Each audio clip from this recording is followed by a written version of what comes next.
What's up, guys? Welcome back to another Swords and Magic and Stuff devlog. This is episode 10 now.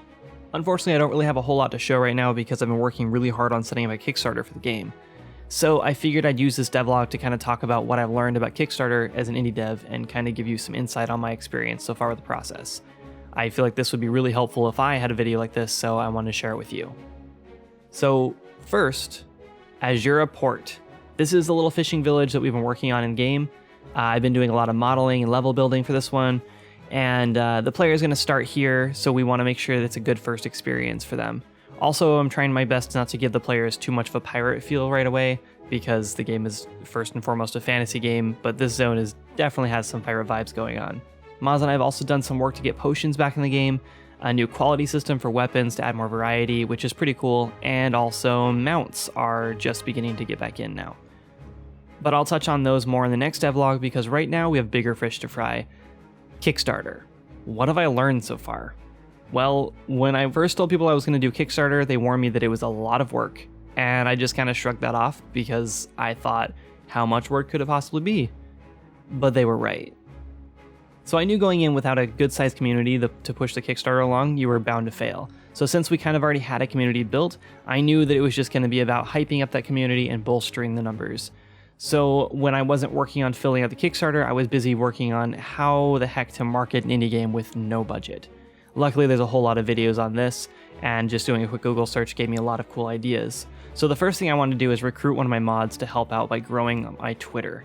I've been pretty bad in the past about posting on Twitter, so luckily Wendy pulled through and was able to do some amazing work keeping that up. Our Twitter's grown a whole lot in the last month thanks to her. Next, I remembered an old giveaway site that I came across a few months ago for an Origin PC. It was run by Gleam.io, so I headed over there to see what that was all about. Turns out anyone can run a giveaway through Gleam, so I set one up. However, it didn't take long before I realized that all the cool features were locked behind a paywall. Luckily, it was only $50 a month, and since I only needed one giveaway for 1 month, I thought I'd just bite the bullet and see how well it would work. I knew I'd already had a pretty decent sized audience to jumpstart it, so I wanted to see how much more that giveaway could grow.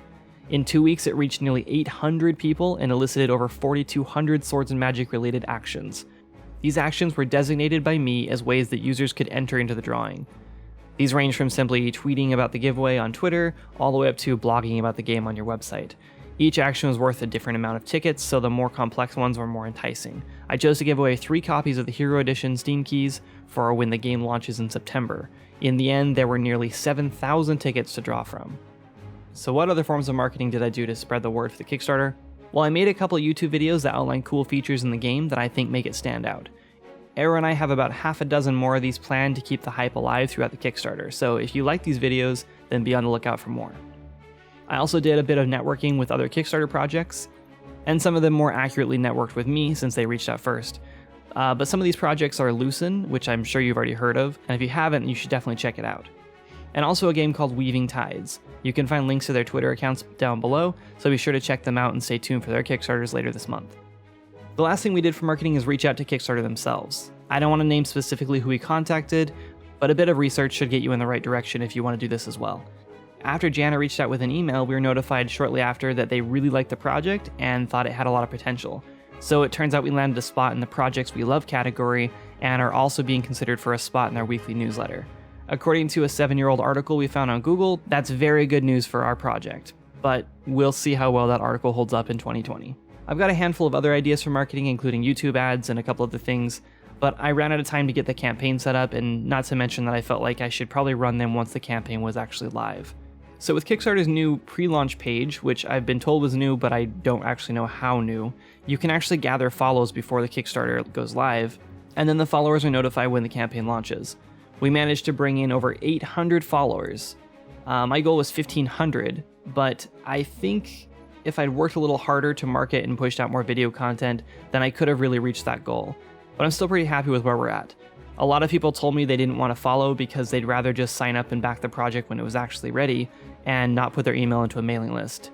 I'm hoping a lot more people share the same sentiment and we'll get more than 800 backers. We figure we need about 1,500 to reach our goal. So the next devlog will probably be an update on the Kickstarter, and of course a bit of info on what we're working on in the game.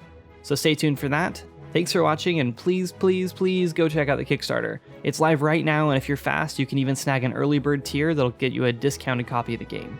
Any support would mean the world to me and my family. We need your help to bring Swords and Magic and Stuff to life.